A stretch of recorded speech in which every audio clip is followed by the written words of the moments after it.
Hey guys, it's episode 544 of the Great Gratu Orloff television program, coming to you live from Mount Gratu, Alaska. Up here organizing comic books, so come along with me if you want. Let's see what we got. Oh, look at this. It's right when this first came on the air. Remember this Hulk TV show? This is Us Magazine from July 11th, 1978. Wow. July 11th, 1978. Can you imagine? Astonishing. Okay, so let's see what we got here. Well, let's see. First of all, we got Wonder Woman when they restarted the numbering. Wonder Woman 19. So that would be filed in the W's, which is towards the end of the alphabet for those of you that are illiterate. And which is probably a lot of you. Let's see here. Sorry, I'm in a bad mood today, because why not? Okay, so let's see. What do we got here?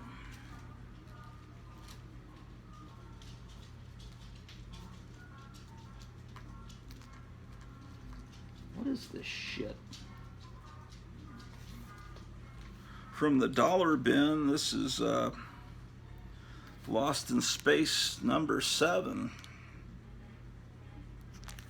See, they've got the full art like an old gold key on the back. So I'm putting those alternative independent comics in a separate box. Here's also from the dollar bin, this gem of a comic, Glory number 11. This is a TNA comic from the 90s, like all comics pretty much from that time period.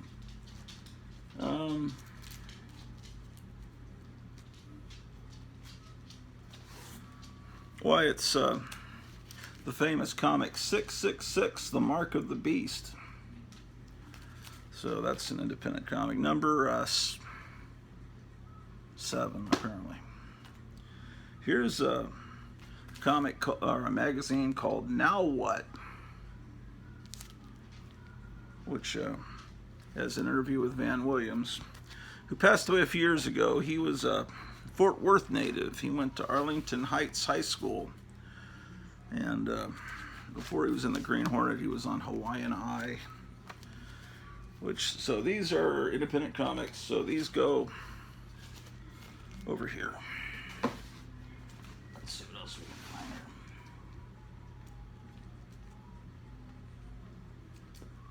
here. Man, these aren't very interesting. Well, I guess some of them are. Here's ROM number 28. But these are comics that everybody's got, probably. But ROM was a cool comic. Anyway, let's file ROM in here. Submariner. Okay. So, anyway, it's July 5th, 2022. And I'm just kind of bringing you along for the ride as I organize comics, and maybe there's a few of you that are interested. Here's ROM number 35.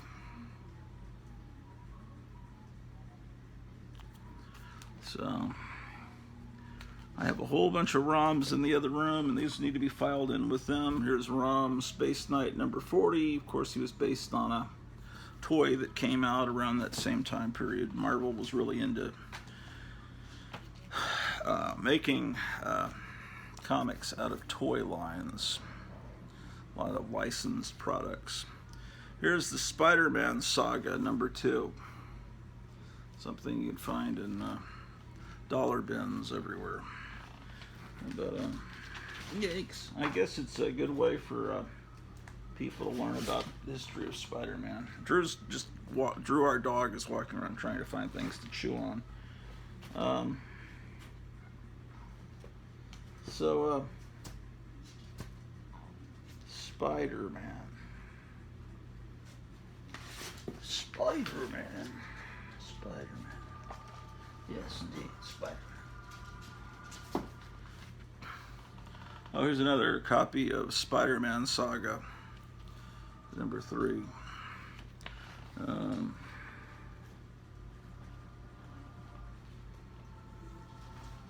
Yeah, I'm getting everything completely alphabetized so I can find out what comics I have multiple copies of, and then I will determine what will be done from there with the extra copies. The Thing number 20. Unhand me, you thing. And here's Namor number 11, which is got an S&M cover. All right. So what are you up to, Drew the dog? How are you doing? Drew likes to help me when I organize comics. Yeah. Sure does. Okay, so then the Thing goes Teen Titans, then Teen Titans,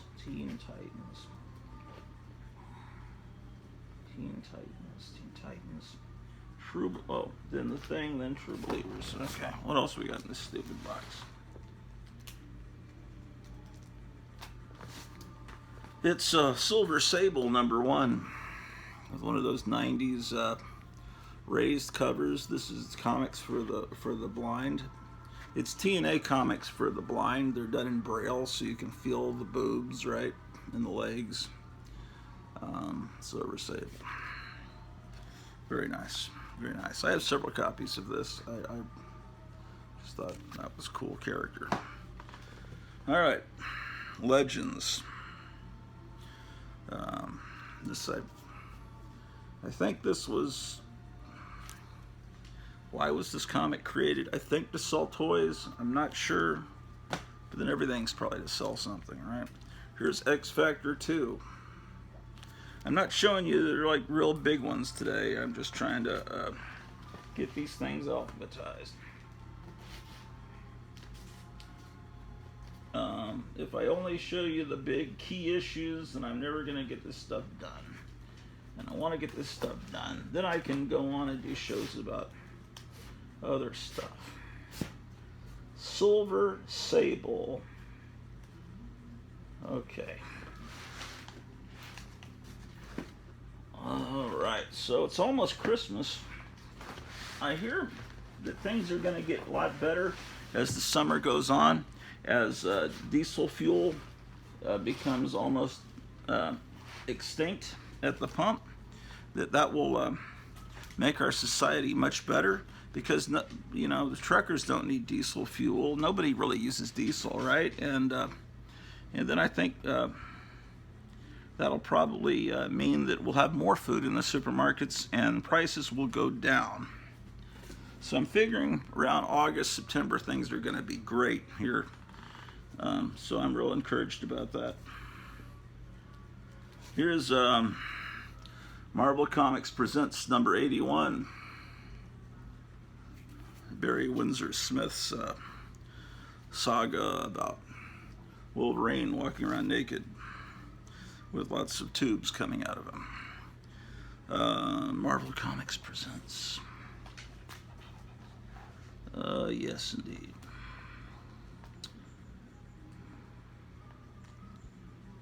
Yeah. Okay. More Man-Thing.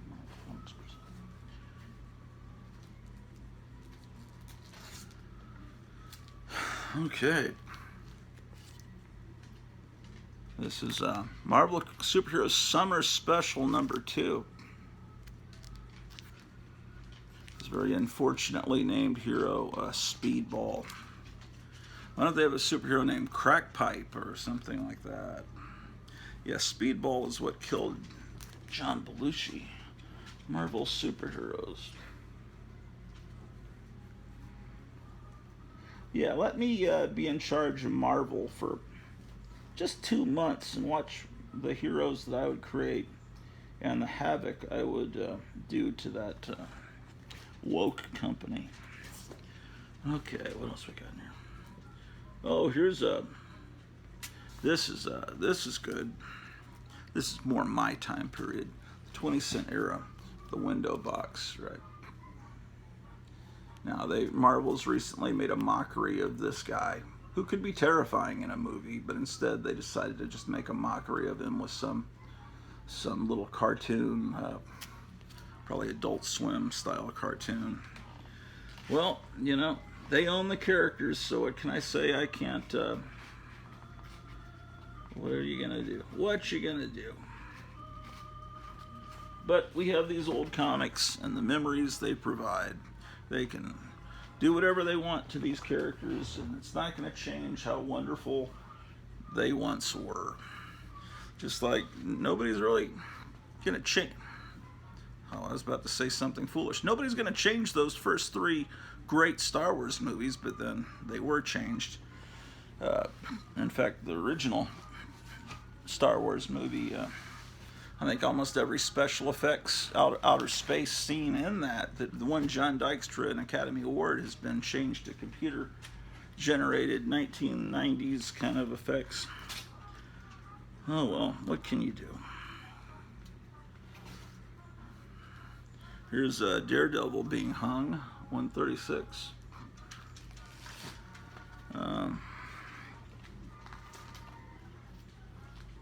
Yeah, Daredevil had a rough life.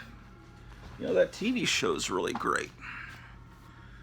The Daredevil TV show. But, you know, there's something, I don't know if they think about this. Matt Murdock always is unshaven in that TV show. Now, do you go into court unshaven?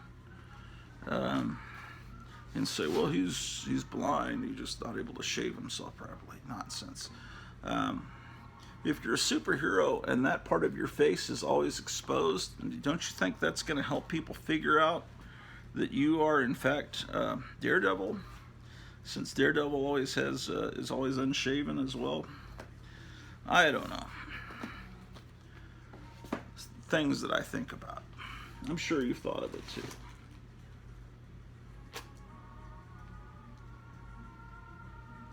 What are these? Oh, these are recent comics. I think I bought this just because, you know, I like the cover, I guess. I don't know. I'll put it over here. Where do I put the, Independent Comics go over here. Same thing with this. I'm not really a bit big on this Aliens Predator stuff, but I like this cover. This artist, whoever this artist is, he did several of these covers, so put that with Independence and I'll follow that over. Now, what is this? This looks like something I don't want to own. Star #1. I don't remember buying this. I don't know how it got into this house. It's not something I approve of. It looks like an imitation of Spider-Man or something. It's maybe it's good. You'll probably tell me down below. That's actually a great comic. I only have a few issues of Nexus, but it's clearly Steve Rude is a fantastic artist, and I guess it's because I didn't get in on the beginning. I guess I never really picked it up. I don't know why, but it's just clearly great. Someday I'll possibly get into Nexus and possibly get a collected edition of it, Promethea. Now, what have you got here? It's a Pretty Girl sketchbook, and it's got art by all these artists. Let's open this up. Now, I've had this a long time because it's in one of these My Light bags that I used to buy in the 80s, late 80s probably. So it's just nothing but pinup art, all printed in black and white.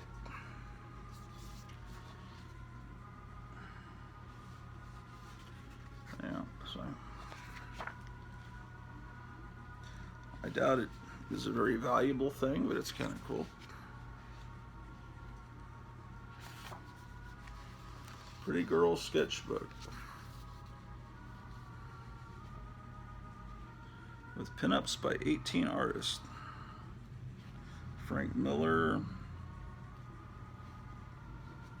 Oh, I like this Alex. I always thought it was Alex Toth, but I hear everyone calling him Alex Toth. So I guess they know what they're talking about. Because, like Harry Truman, I often mispronounce.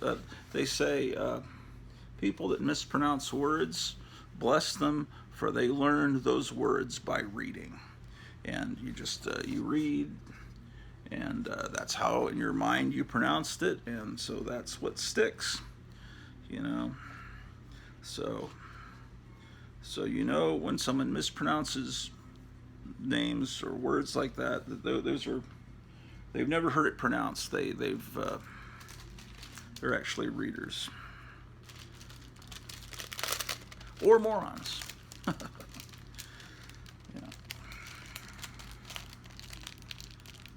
Yes, and speaking of morons, make sure you tune in tomorrow night, and we'll all be there, the Four Color Fossils, and we'll be entertaining you at 7 o'clock Central on the Graphic Man Television Network. Broadcast in color every Wednesday, 7 o'clock p.m. Central Time. We'll be having a special guest, Ranger Sly, and hopefully a new Four Color Fossil recorder Mike will also be in attendance. So be there or be square. How do I get this thing back in the bag? Technical difficulties. Yeah, how about that? Four Color Fossils, the Graphic Man Color Network.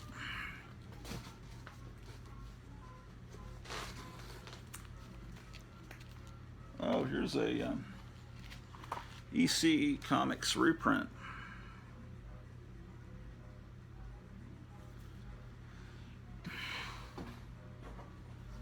Barbie, these Barbie comics, there are people that collect these. Top of the Pops. It's number 6. It's from the 80s, if you couldn't figure that out. Not many people know there was a Rocky Horror Picture Show comic book. This is issue number 2. And this Johnny Quest comic was great. Number 17. They've been trying to create a Green Hornet comic for years. Green Hornet was always more of a radio hero than a comic book hero. There's Vampirella of Draculon. I like the Warren Vampirella, but this is a good cover. If this was, yeah, this must have been obtained just because the cover was good. And didn't I just show you this? Does that mean I have 2 copies? What? Yeah, I have 2 copies of it. How about that? Well, that's something else.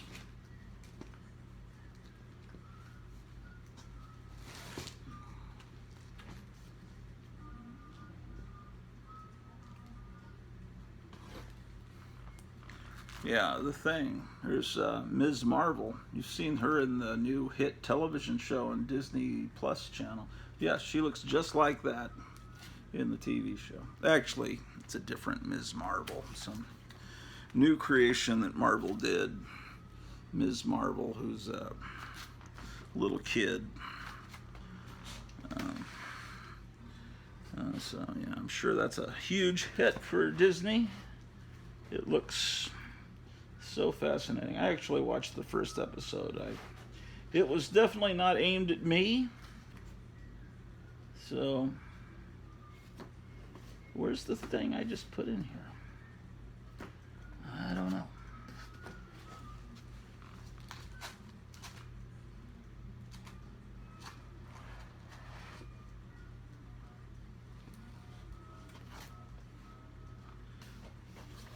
Oh, this is a Wonder Woman spinoff that is a prime example of a 90s titty comic. Yeah, you won't even believe this. If I remember correctly. And maybe this is more recent than 90s. I don't know. Let me take a look here. No, it's 90s. Earthworm Jim, I remember him. This is mid 90s, right? Well, yeah, it's, you know, from the get go, you can see they're given several page spreads to, you know, so lots of TNA. Every page is see what I mean? Every page has got thongs, people showering. This is a DC comic with, oh, it's minuscule, but there is a Comics Code approval symbol there. Yeah. Yeah, they're always in poses just to show off their butts and their other items. And then the demons or whatever are drawn, you know, with great perverse relish. Yeah, it's almost Christmas here, up here in Mount Grotto, Alaska, and yeah, they don't even spare Wonder Woman. Look at that. They get right up in her grill or in her thong, whatever you call it. Yes, Artemis Requiem. So I guess I'd file this under A, or should I file it with W for Wonder Woman? I guess I'll file it with A. Be less confusing.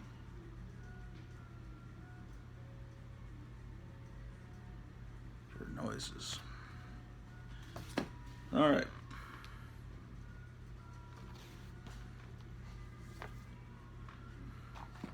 Exclusive Wizard issue, Cerebro's Guide to the X-Men. What is this shit? Oh, it's just like little synopses of every X-Men they can think of. Here's another, how about this? DC again. It's Raven, skinny dipping. That's the Noon Teen Titans 39. Or one of the times the Teen Titans reached 39. So that would be teen.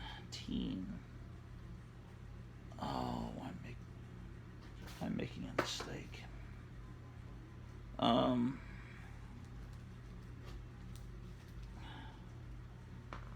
See, at that point,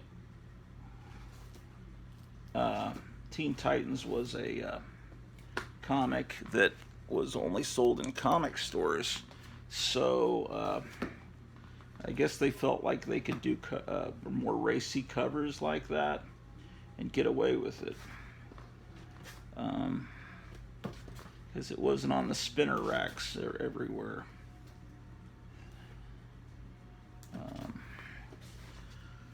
Let's see what else we got in this box. This box is starting to bore me. Oh, this is cool. Weird War Tales starring the Creature Commandos. Yeah, all the monsters that fought in World War II. This is Weird War Tales number 108. It also has the return of G.I. Robot.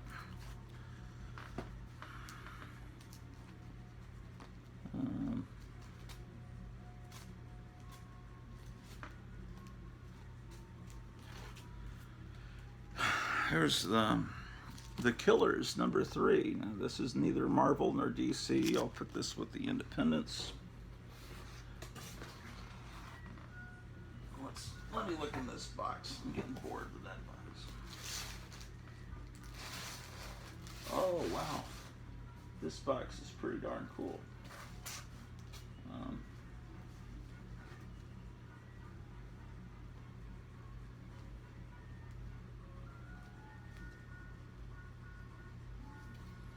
Here's the Submariner 65.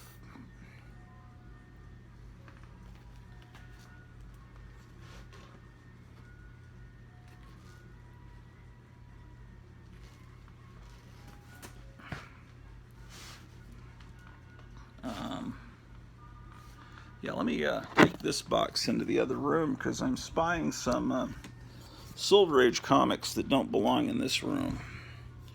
So I'm going to move them. Set you down.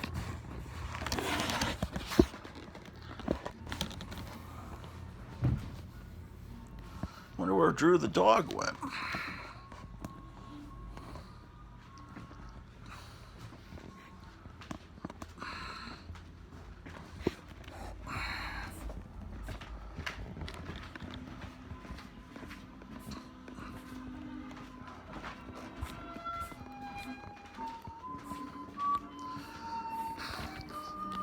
Yeah, we had a cool show last night. Graphic Man visited. There was a live episode, and Horror Mike, and that was cool to meet Horror Mike.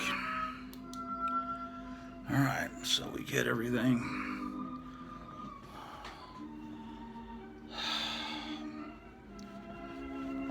Maybe I can put you guys up here.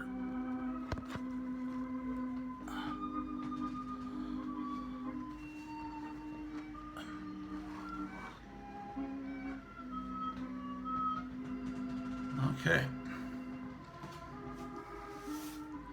Well, this box has Yogi Bear's birthday party. Look at that. Put that there.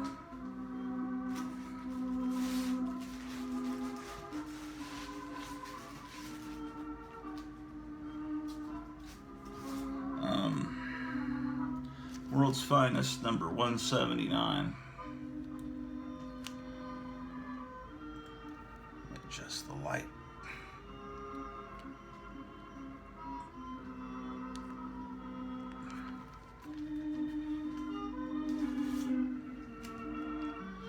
This is probably about a 9.8 copy of World's Finest 185.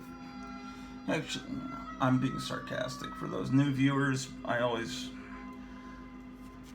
tend to be sarcastic quite often. It's not in good shape, but it's a perfect reading copy. It's all there and all that. Here's World's Finest 188.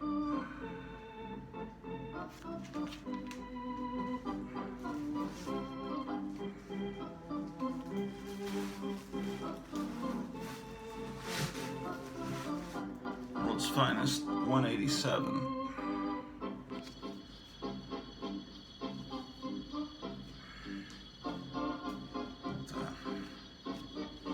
'87, 188, 185, 7, 179, WXYZ. Oh, I see. I need to just move these into the Silver Age room. They're in actually alphabetical order, so you're in for a treat. You'll be able to see my Silver Age X-Men comics, which is not a stellar collection. I don't have that many, but back in the 80s, when I used to go to Lone Star Comics, you could still get the 60s X-Men comics affordably in good or very good condition. And it hadn't gone to the roof at that point. That would have been in the early 80s, yeah, late 70s. World's Finest 194.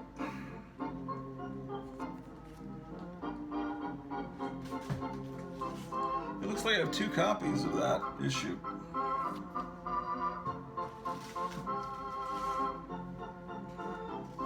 Here's 195. I think I have several copies of this. I always like the cover. The fact that Superman or Batman are making their young friends dig their own graves, and Batman's going to shoot them, and then I guess they'll both bury them. Kind of a sick mind went into that cover. Here's 204, World's Finest. That's when Wonder Woman became Emma Peel for a little while.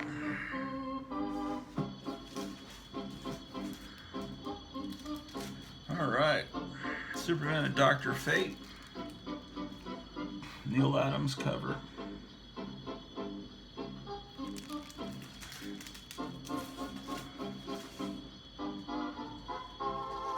World's Finest number 207.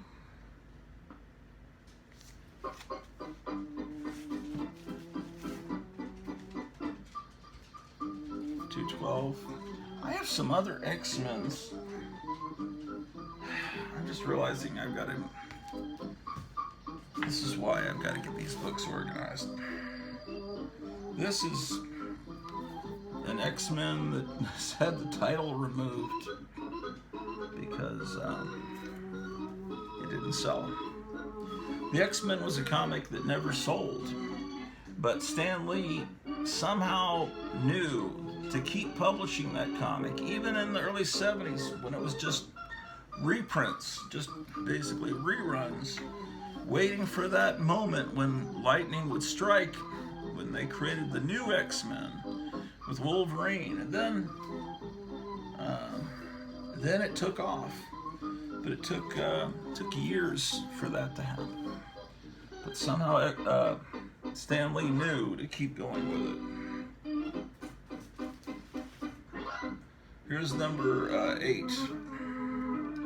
The Uncanny Threat of Unus. What are you up to, Drew the dog?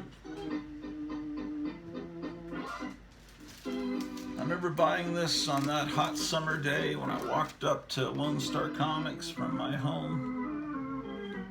X-Men number 24.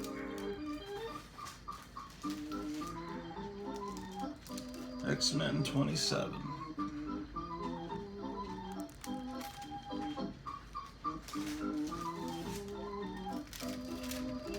X-Men 28.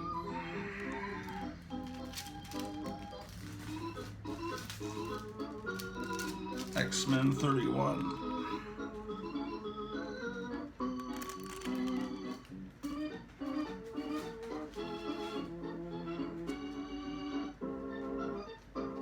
This one's really bad condition. X-Men 35.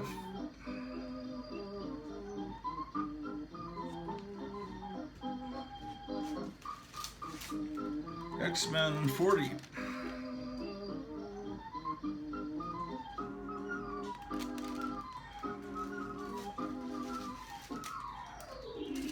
X-Men 42.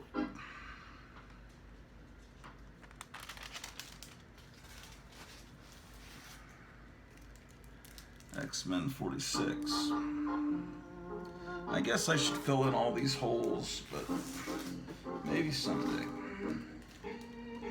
Ooh, this is in nice shape. X-Men 49.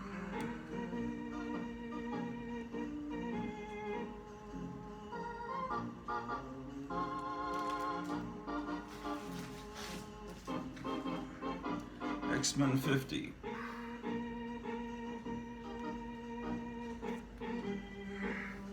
X-Men 62. Yeah, I traded a friend of mine named Rob in fourth grade for this. So this would have been my first superhero comic from the Silver Age that I owned. Right about 1974, I traded. I don't know if I traded or bought this from him. What could I have traded him? I must have bought it from him.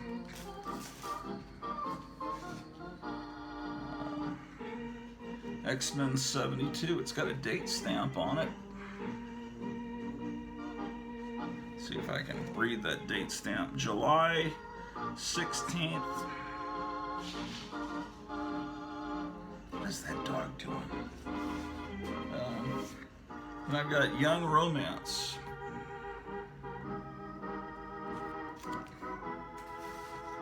And what is this?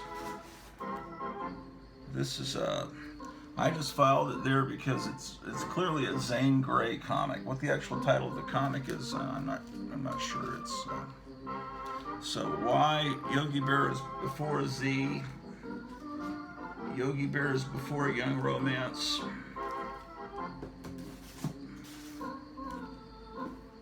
Okay. What else is in this box? Stuff that is clearly not Silver Age, like Wolverine 65. Let's put these non-Silver Age ones over here. The New Titans 76. I guess they decided to drop the word teen from the title. Another one of these Handbook of the Marvel Universe number 15. People are starting to collect these. Look, an Asparagus Man.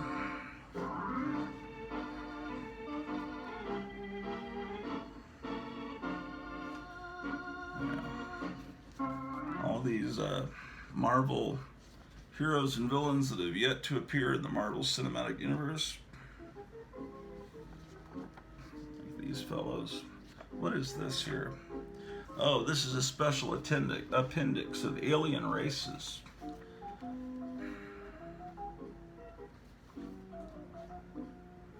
Well, they turned on CERN this morning.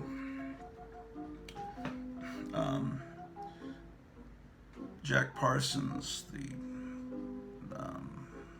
rocket man that helped us get to the moon, right? He was also a Satanist, right? Part of in Crowley's religion, and they did the Great Babylon working, their occult ritual, right out there where Area 51 happened. And then that people believe they opened up a portal to another universe or something, and that right after they did that ritual, then things started happening. Like that's where the Roswell, and then UFOs started appearing in the 40s and stuff, and also the 50s. So people think that they committed a boo-boo, a satanic boo-boo, by opening all that up, and then everything started to change over the next few years.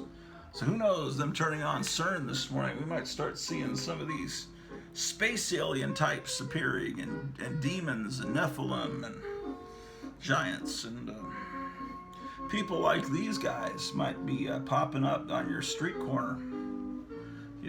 Guys like that. Yeah. I think it was in Switzerland. We were watching it live this morning when they turned on the Super Collider or whatever. These weird, little effeminate, skinny, mad scientists are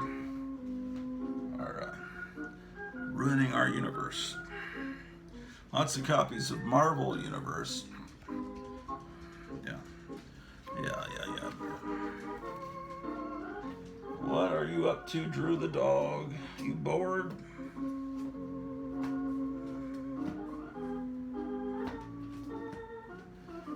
Infinity Incorporated.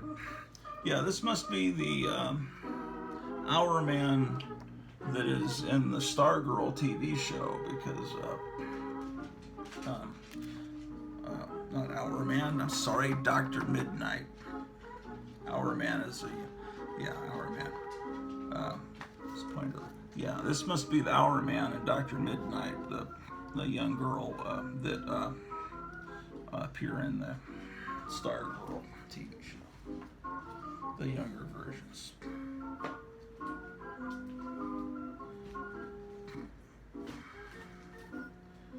Yeah, Infinity Incorporated. This was a comic that was only sold in comic stores. And written by Roy Thomas, Todd McFarlane art. He would later become famous, but the Todd McFarlane collectors apparently don't like the DC stuff.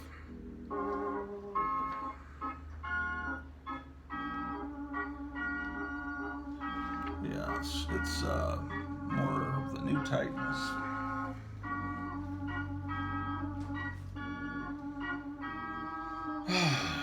Another copy of Wolverine.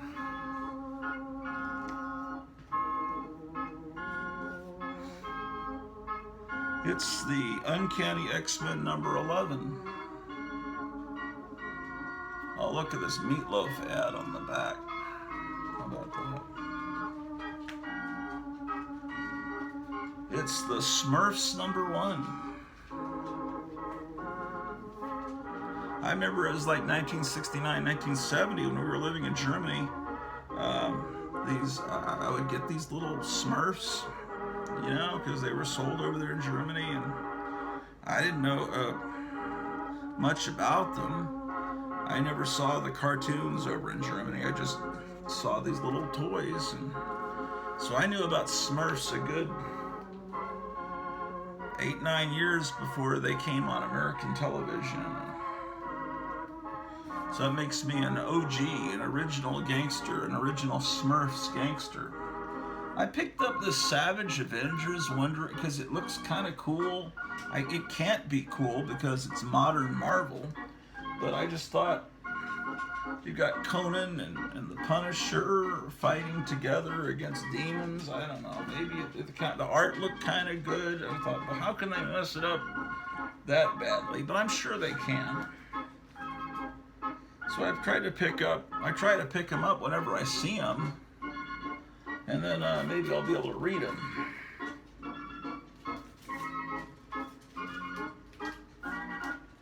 Sure will.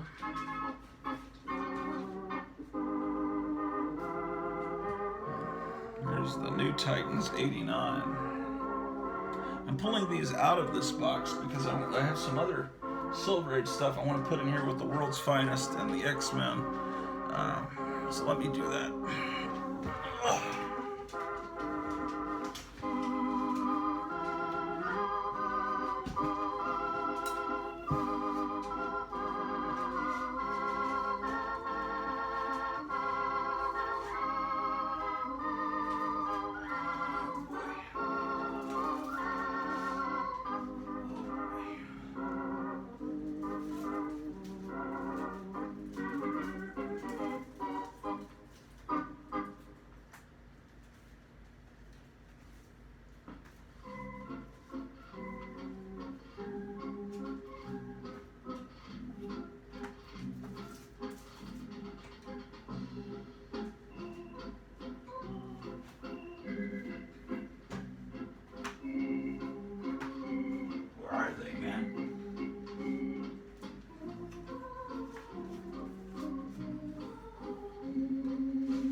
Here's a few of them.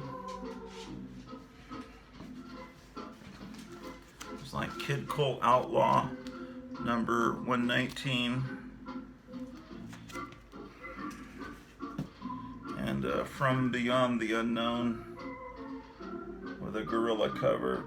This is number 5. All right. Let's see what's going on in the other room.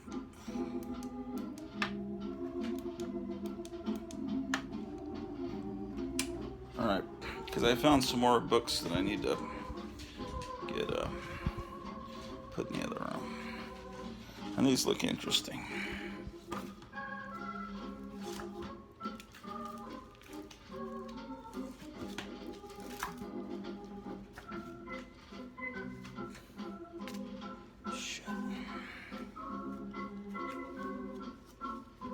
All right.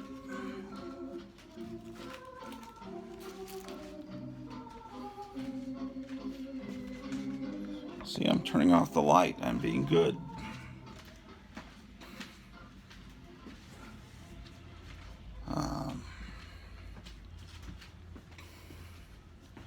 Okay.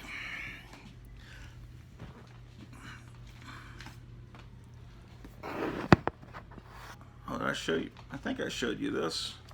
I started this episode several times, so I don't know what I showed in what episode. This is a copy of Us magazine from July 11, 1978, not long after the Hulk. This is probably the first time that I recall that the Hulk TV show appeared on a major magazine cover.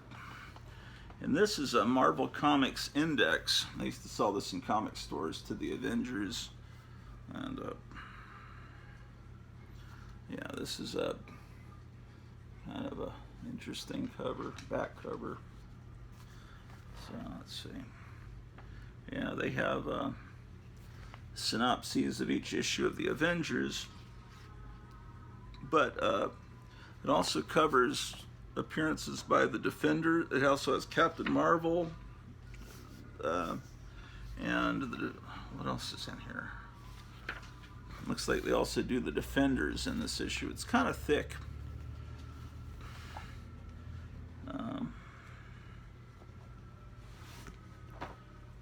This is these magazines used to appear on newsstands, just at regular bookstores, and this is pretty amazing. This issue of Comics Feature has an interview with John Buscema and Doug Wildey, remembering Johnny Quest. Bill Stout's paintings for Conan the Destroyer. I think I just read somewhere that there's a director's cut of Conan the Destroyer coming out on Blu-ray. Like, apparently that was a cut down version or something. So anyway, it's all kinds of, these were great magazines, you know. There's Comics Collector number from September 1985. These are fun to read. I mean, these are a blast to read. They Funnies in the 40s, Pogo Possum. And sometimes at your local comic store, they'll just get rid of these for $1 or $2.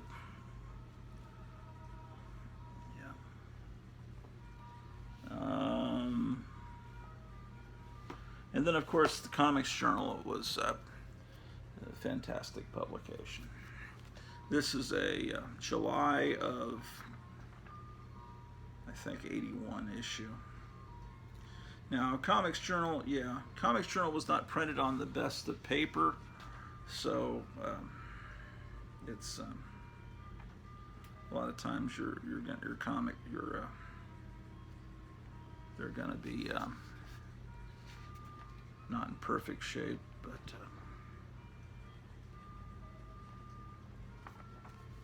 I'm absolutely going to go insane. It's not going to take but a few more days of listening to nonstop 1950s roller rink versions of Christmas songs in the beginning of July. It's very hot outside, actually, even by the standards of Alaska, where I'm now living. It's like 95 today or something. Okay, so here's Captain America and the Falcon number 181. So let's get these up. Oh, I need to plug you guys in because the phone is probably going to die of lack of electricity. There you go. Yeah. So what kind of day have you been having, guys? Are you having a wonderful day? It's a wonderful day here in Mount Gratu. The Thor movie, whether be it good or bad, is actually going to be playing at the local movie theater here, actually on day and date when it actually opens in the real world, the Beyond the Veil of Mount Gratu. Yeah, there's only one theater here locally. It's called the Princess Theater. They play one movie a week, and they show it 3 times. They show it at 7 o'clock Friday, they show it at 7 o'clock Saturday, at 2 o'clock Sunday matinee. 3 showings a week. And they last 2 weeks it was wasted with, was that damn thing, Lightyear.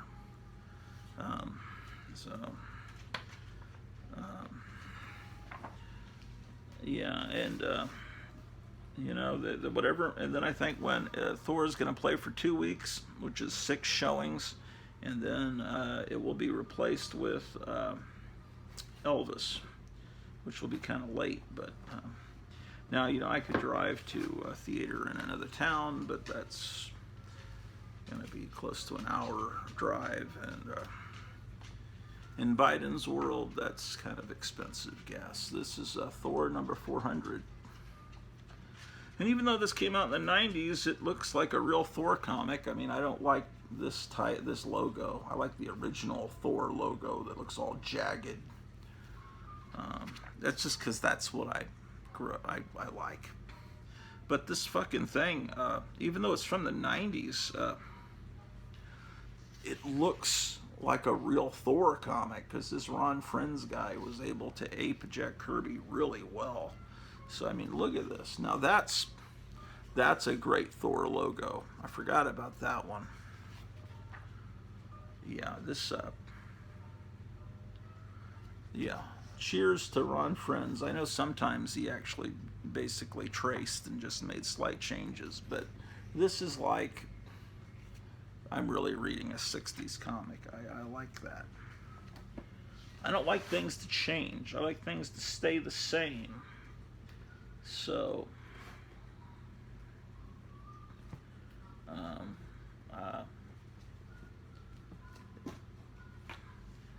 like, for instance, the Submariner has been around since 1939. He's from Atlantis. I want it to stay Atlantis.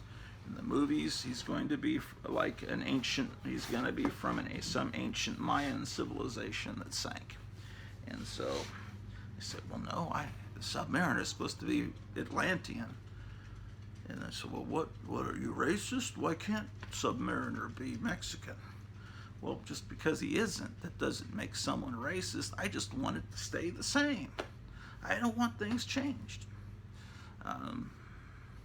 Johnny Storm has blonde hair. He's just a white dude. So, you know, the actor is perfectly okay that played him. The African American guy that played him, I guess I didn't see that movie, but and I think, you know, I think he was the villain in the Black Panther. He did a great job there. But I mean, make the characters the way they looked in the comic. Don't make Sherlock Holmes a Native American.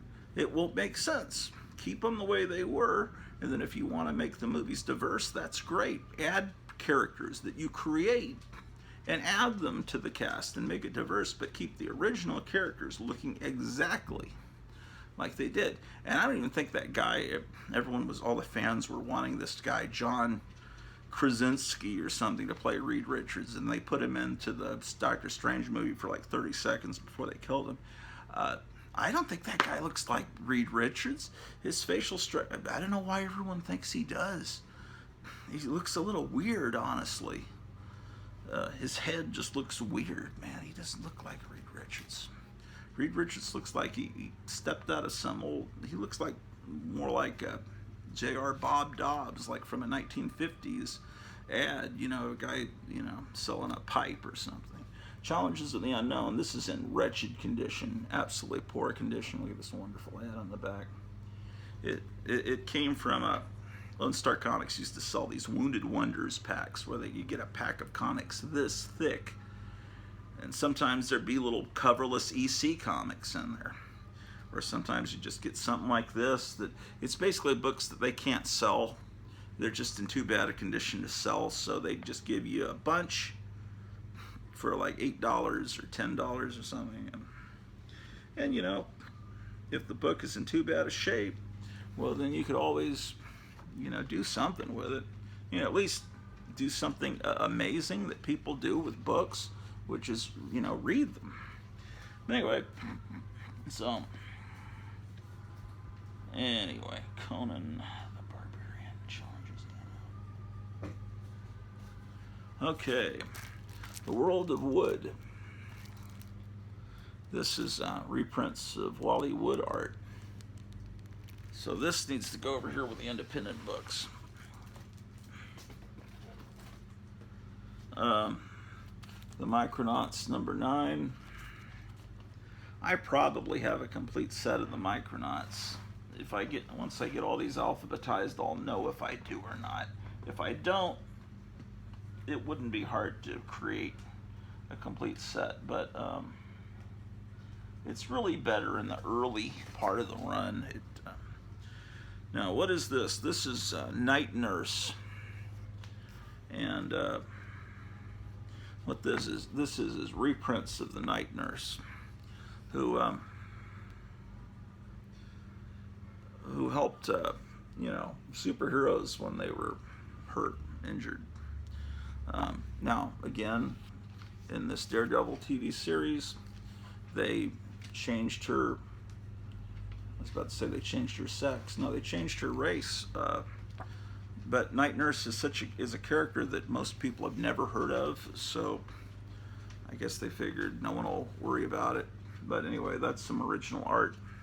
But I just don't like anything being changed. I want it to be exactly like it was, which is why I cheer on these people that say the Fantastic Four should take place in the 1960s, and then they should have them wind up in the quantum realm or whatever, the microverse, and then pop out, and all of a sudden it's the modern times, but show them in the 60s. Still the best Fantastic Four movie was The Incredibles, which was basically a Fantastic Four movie. Night Nurse. This is a recent comic, this reprint. I guess they did it because the character was on Daredevil. Here's Brave and the Bold Giant number 120 with Batman and Commandy. The Last Boy on Earth. Boy, they're really getting pretty close to Planet of the Apes there.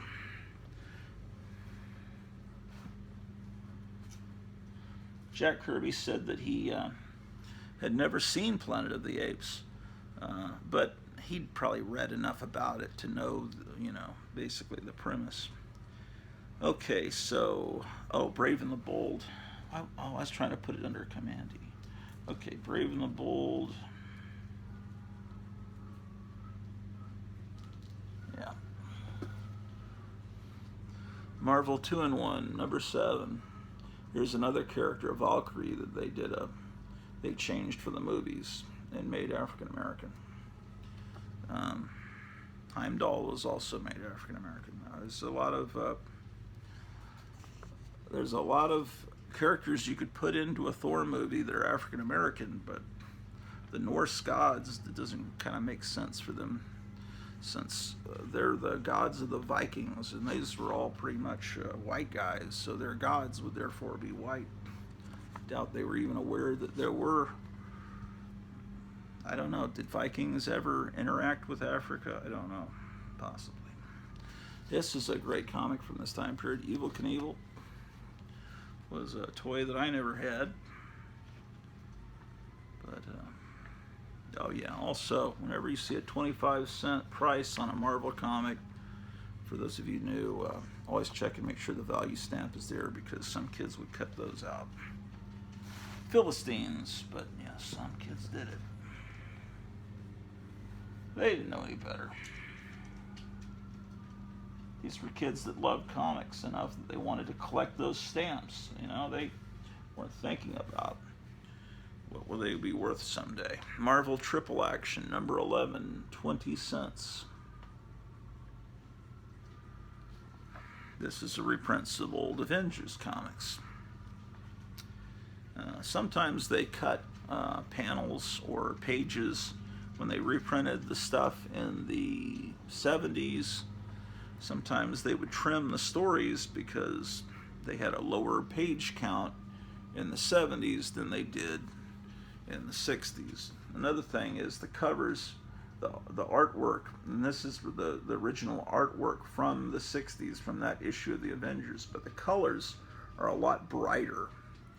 And Marie Severin was the main colorist at Marvel. She liked to make the colors more muted and kind of dark and somber on these superhero comics, much like she did when she colored the original EC comics. She was the colorist at EC.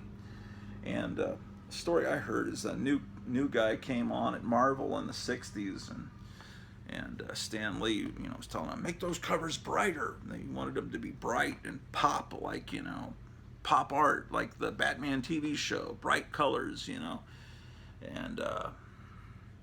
And she said, don't listen to Stan Lee, trust me, just do it my way. And he did. And anyway, I guess Stan Lee didn't complain too much because the comics were selling.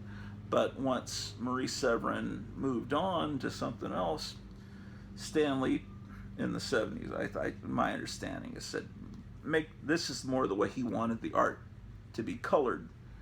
in the 60s in the Silver Age. You want it to be bright like that. So anyway, I'm probably completely wrong on that story. I read it somewhere, you know, it doesn't mean it's true. Flash 223. I love this cover. There's something very Silver Age looking about this cover. Of course, it's not that far in past the Silver Age. Okay, the Flash 223. I love the Flash. Brave and the Bold 108.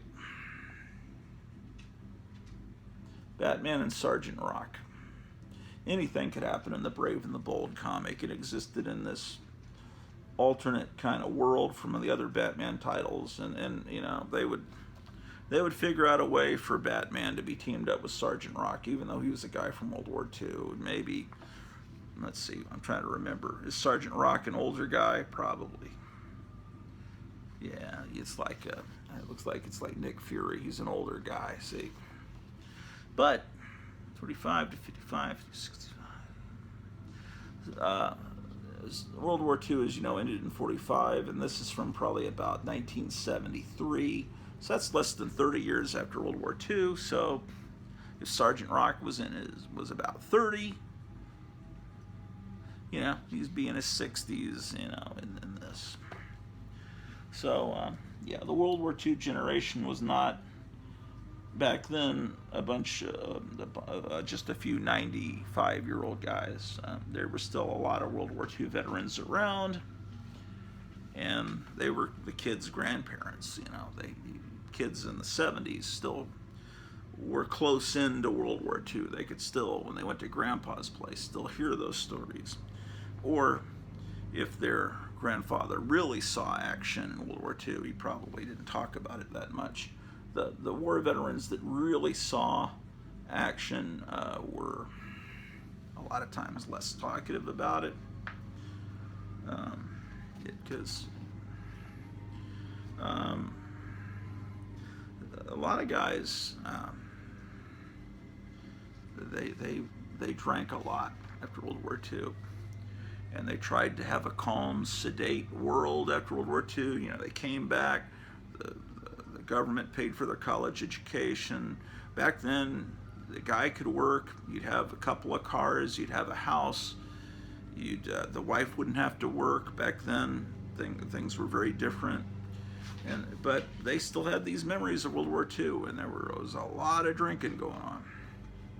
And the music of World War II was wild, with, you know, big band music and people dancing, throwing the girls over their heads and everything. But after World War II ended, those guys, the music they listened to became a lot calmer.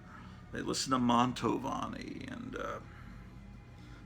Mantovani must have sold more records than the Beatles and the Beach Boys combined. I mean, every time I go to an estate sale or garage sales, there's so many Mantovani records. Or they were stationed in the islands in the South Sea, and then they heard this music, and all this music in the 50s, the Exotica, you know, all the different music of Les Baxter, and what is the dog doing? Anyway, people really into Hawaiian music, and then of course when Hawaii was made a state in the 50s, it became, anyway, people were just wanting to calm the fuck down in the 50s, and it was a quiet era. And when Donald Trump talks about making America great again, he's talking about the 50s. People think, oh, that means he wants to bring back slavery. No, because the 50s, that was a time when things were good.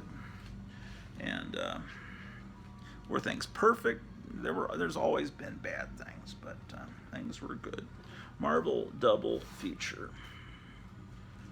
So,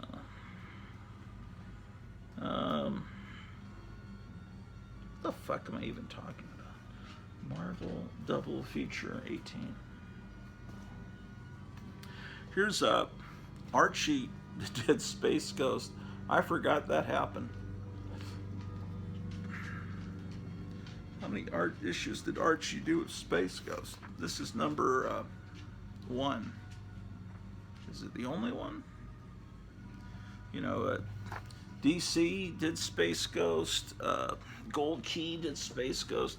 In fact, there was a time period, I think not that long ago, when DC got the rights to do Hanna-Barbera comics.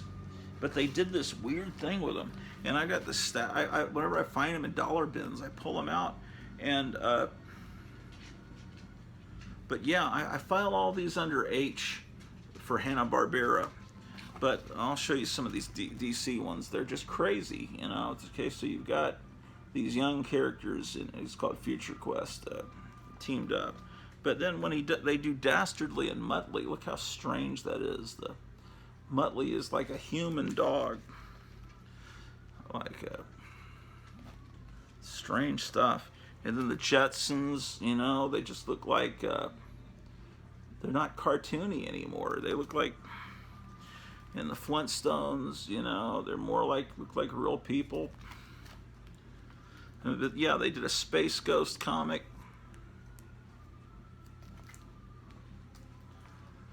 But they, I guess the comic was actually called Future Quest. And then when they did Wacky Races, they made it like the Road Warrior. I mean, it was an interesting idea to do this. I mean, it's like, and they had a Scooby-Doo comic that's pretty strange, and then they'd have regular heroes like the Flash team up with Speed Buggy. They had a comic where Superman teamed up with Top Cat, but he looked more like a real cat, kind of like Rocket Raccoon, kind of a more realistic looking, not cartoony. So yeah, I just put all these under H, and I might have more of these, but I don't know how long. I think it was during the New 52 era or right before that. I remember going to Lone Star Comics and seeing these batshit crazy DC comics. I thought they'd lost their mind. I don't think I picked up any back then. But here's Shazam number 4. Has a bit of a spine roll there. Yeah. Shazam number 4.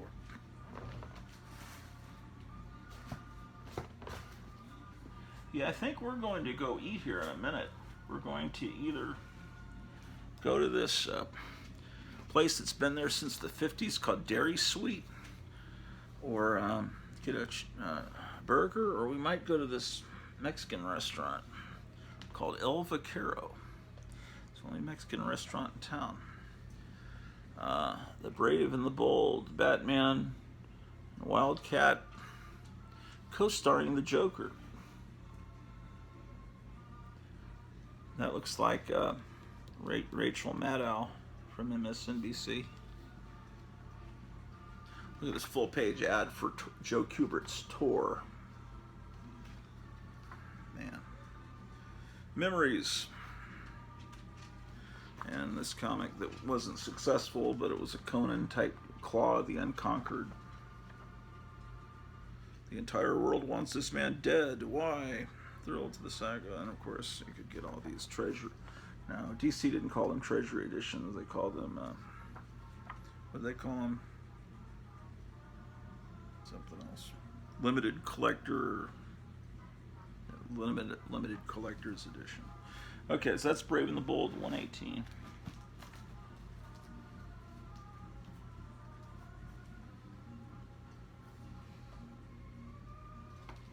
How about that? Okay. Captain America 226.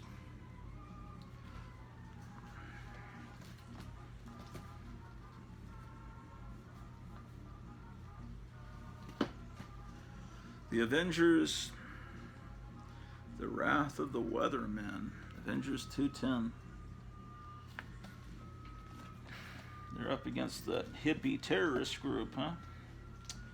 210.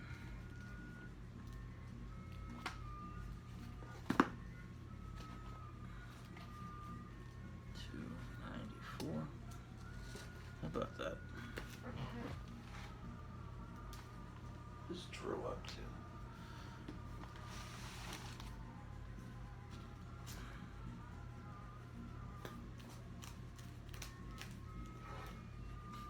Here's another one of those Artemis Requiem TNA comics. I think I showed you one today, didn't I? Losing track of time, losing my mind. Yeah, this is just the TNA comic, man.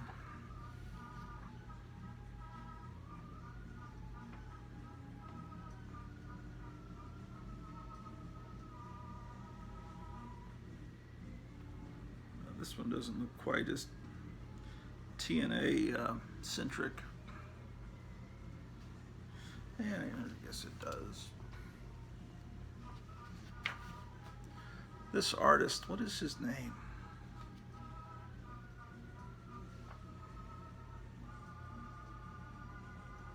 I can't even read it. Wow. Anyway, very 90s looking. Very. Oh, these are the creators.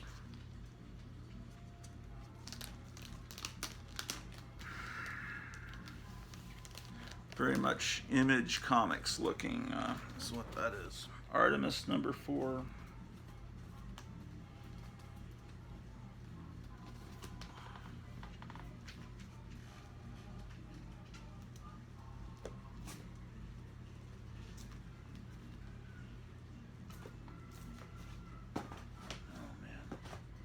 There's hardly anything left in this box. Yikes. Let's see what we got here.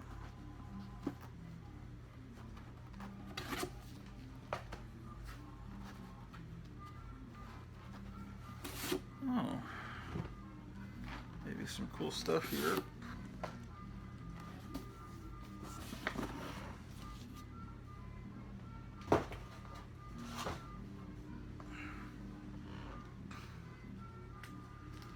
These are in grubby bags. I need to remove these bags. This is the new Teen Titans number 27 with a special preview of the Atari Force, which was characters created to sell the Atari 2600, the high-tech video game system that you could get for your home back then.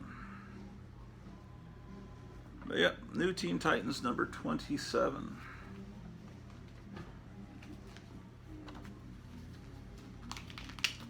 Yeah.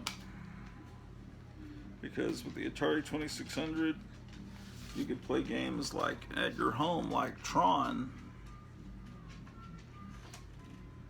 This is the new Teen Titans 32. All right.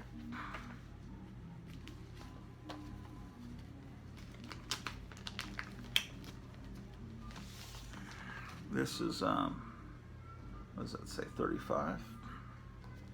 I think I have duplicates of a lot of these early Teen Titans. So this is like a copy I would sell. If you need oh look, they had a Kool-Aid Man video game.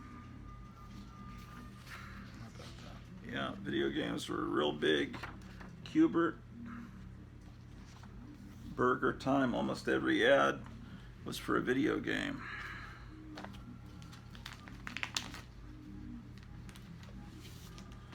Kool-Aid Man, the video game. Wow.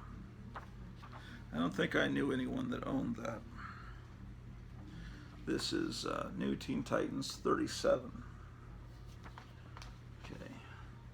35, 37, 27. 32. What time is it, ladies and gentlemen? Oh, there's a clock over there. 6:35. See, I'm getting more efficient. I now have clocks.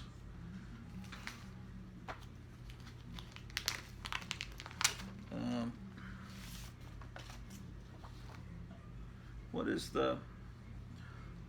Okay, this is a different run of... yeah. Where is it? Yeah, see,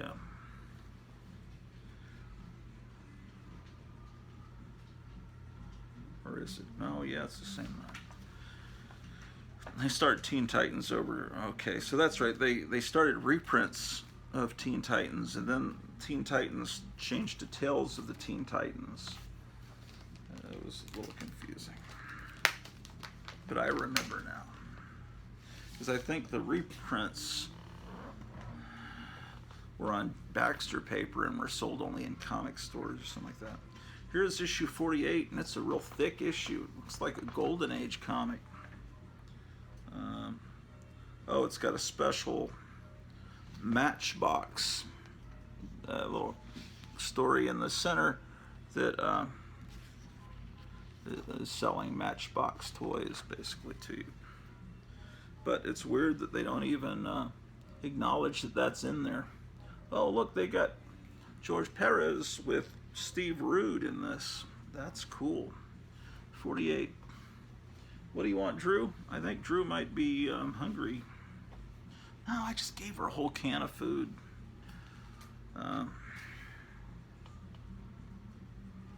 Okay.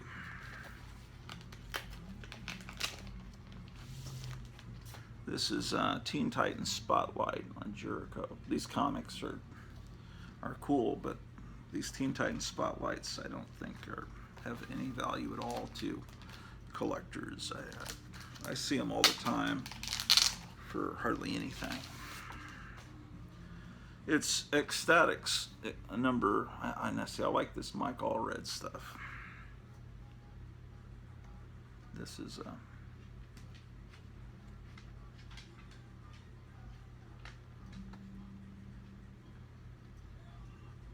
see, this is what you do. Is you want to have diversity in your comics. You create new characters. You don't change existing characters, races, or sexes just so you would have a more woke comic. So you create cool new African American characters that people will like instead of just switching people. Here's Ecstatics. It's kind of hard to say. Ecstatics. Number 8. Yeah, this was great stuff. This is in the. Just look at this art. But a lot of people got upset because there was this comic called X-Force in the 90s, and then all of a sudden, Mike Allred's art appeared, and the X-Force was completely different. They switched him out, and it upset a lot of people. And then people like me that didn't read X-Force thought, "Oh yeah, this is actually cool." And here's number 7, and I was on board. But I can understand how the people that had been reading them were upset. This is a Dallas Comic Con exclusive. So this was apparently only at the Dallas Comic Con, this reprint of Spider-Man number 1, apparently. So we'll put that in under Spider-Man.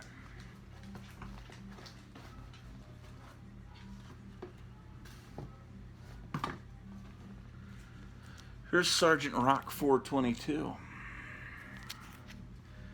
So I will file that under SE, because in my mind I spell out Sergeant. SE. Or some people would just file it under W and just put all the war comics under W for war.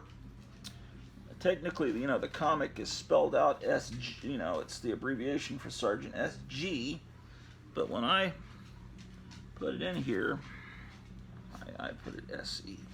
See, there's Sergeant Rock 422, and then they started the numbering over again. See, this is number 19. So, you gotta be careful of that. Here's the Micronauts 27.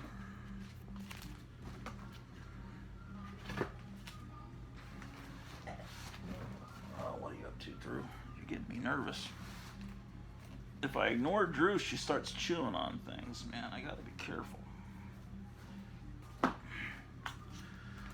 Okay, wow. A Steve Ditko cover on this Fantastic Four annual number 16.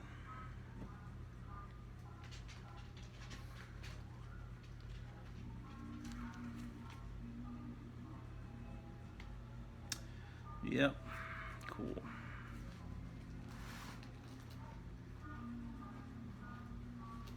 Okay.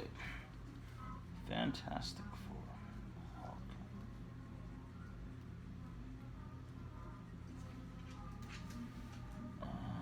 Green Lantern, Ghost Rider, Flash, Freedom Fighters. Okay. This is a recent comic. I only got it because, you know, the tribute to the old cover. And maybe it's good inside. I don't know. It's, I mean, this is probably less than a year old. Sometimes I'll buy a new comic. I can get conned. This is the official Marvel Index to the Fantastic Four. That's number 3. This is number 8.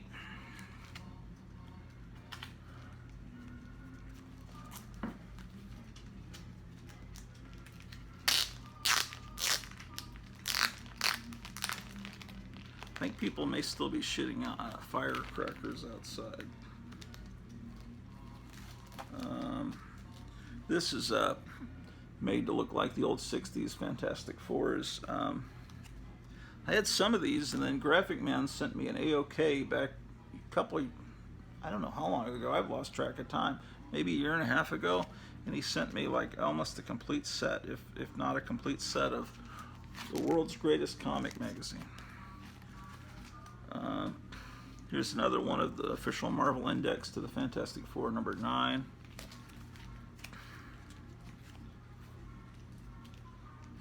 Here's 6. These might be the ones that Graphic Man sent me.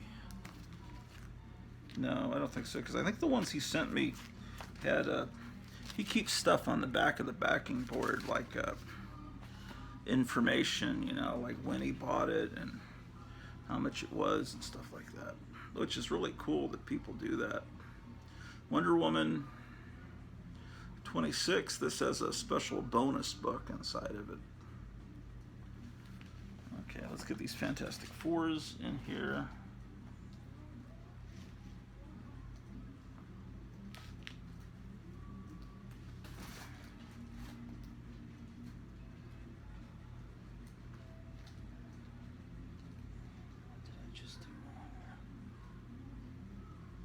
Why would I put the Fantastic Four after the Flash? I've forgotten the fucking alphabet.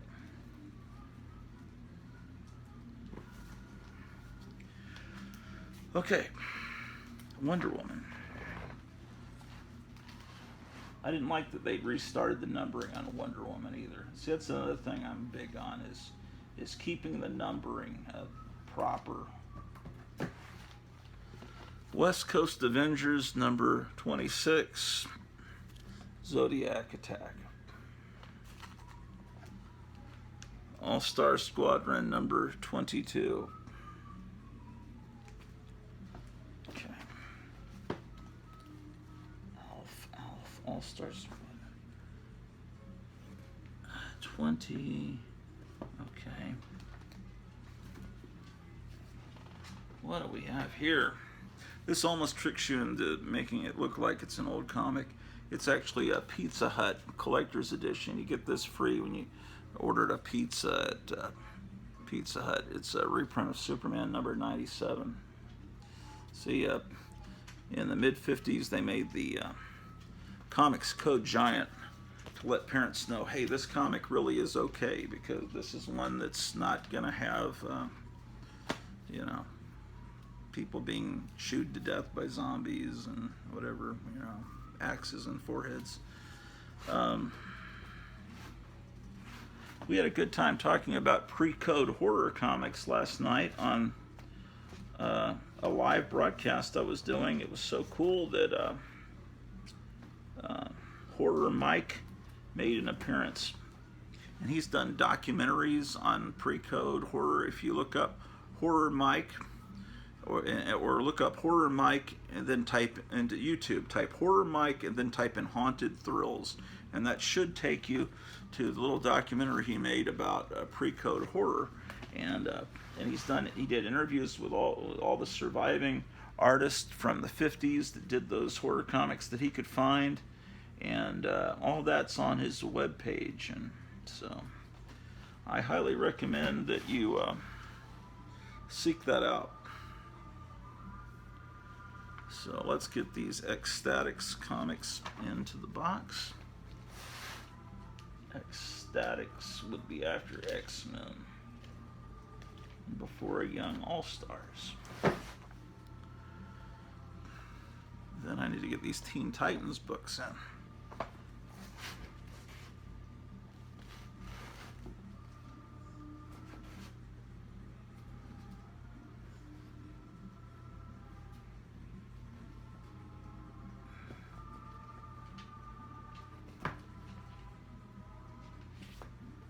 Second.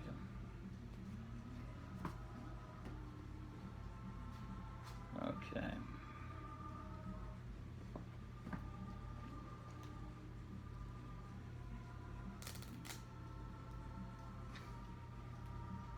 Oh boy.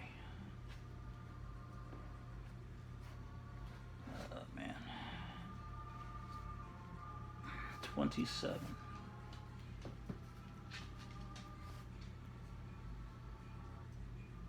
What is the one that everybody's talking about? Probably, is it 44 where Nightwing first appears? I know I have that issue, but that's in a box in the other room. I'm almost positive I have it. I don't know why I wouldn't have it. 32, 3, 4, 2 copies of 35 here. 36, 37, several copies of 38. It's another copy of 37, 48.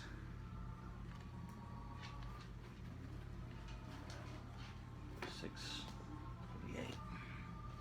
Yeah, tomorrow night's the big Graphic Man show. You need to tune into that. Whoa, whoa, whoa, whoa, whoa.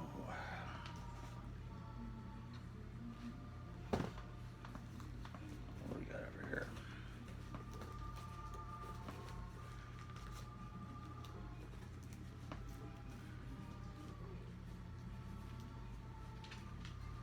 Oh man, this is a piece of shit. R.L. Stine writing the Man-Thing.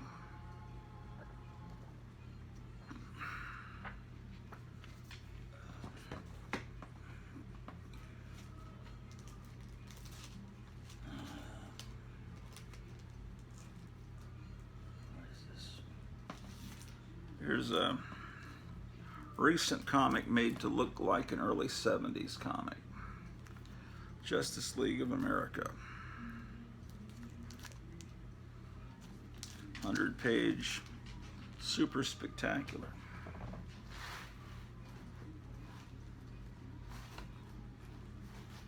And okay, so there's the Hanna-Barbera stuff.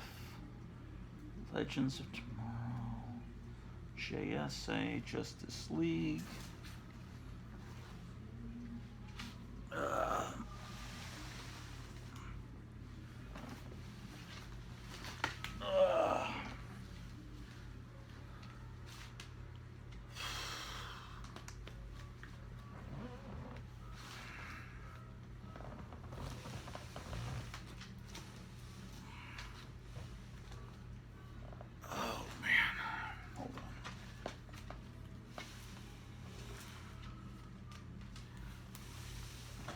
Yeah, I can't wait for Christmas, because by then maybe Donald Trump will be back.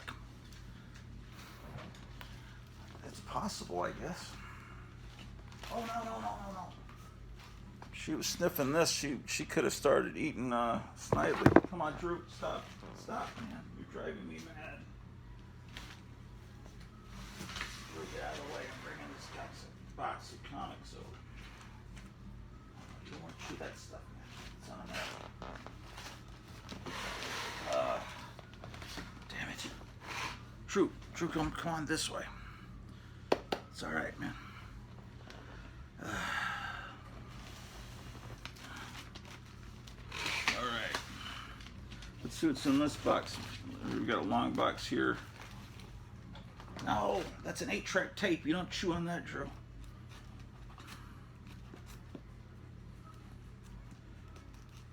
Starting to get nervous here. Here's Stray Dogs, a book I highly recommend.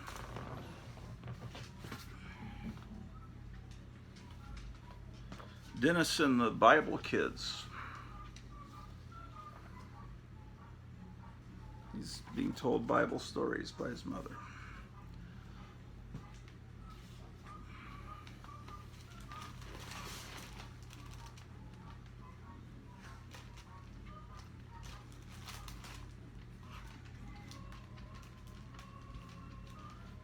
Here's another Naked Man comic, Weapon X, Marvel Comics presents. It's Barry Windsor Smith of Conan fame, slashing up people.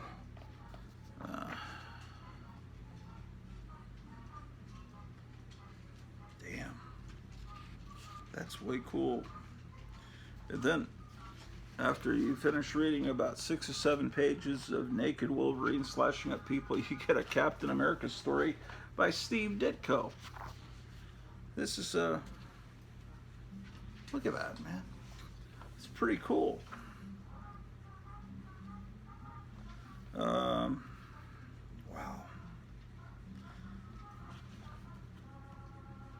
Steve Ditko doing Captain America. Isn't that neat? Marvel Comics presents 80.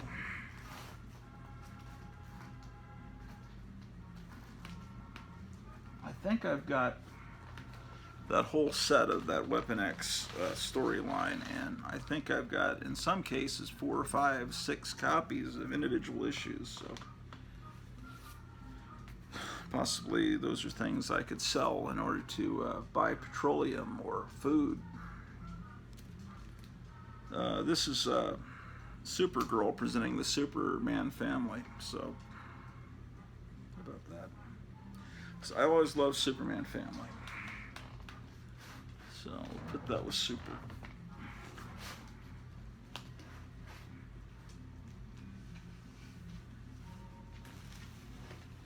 So, how are you guys doing this evening?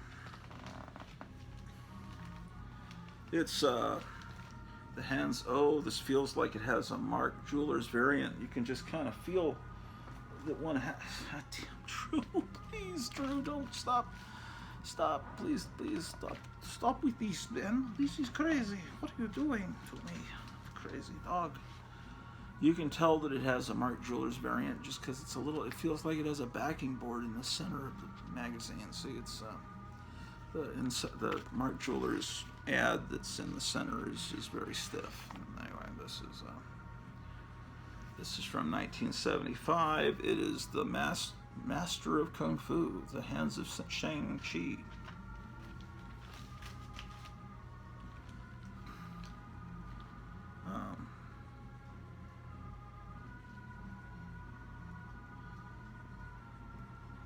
Which, did I say Shang-Chi? I always thought it was, how did I always say it? But in the movie, they make a big point. No, you're pronouncing it wrong, and he corrects someone on how to pronounce his name. I think it's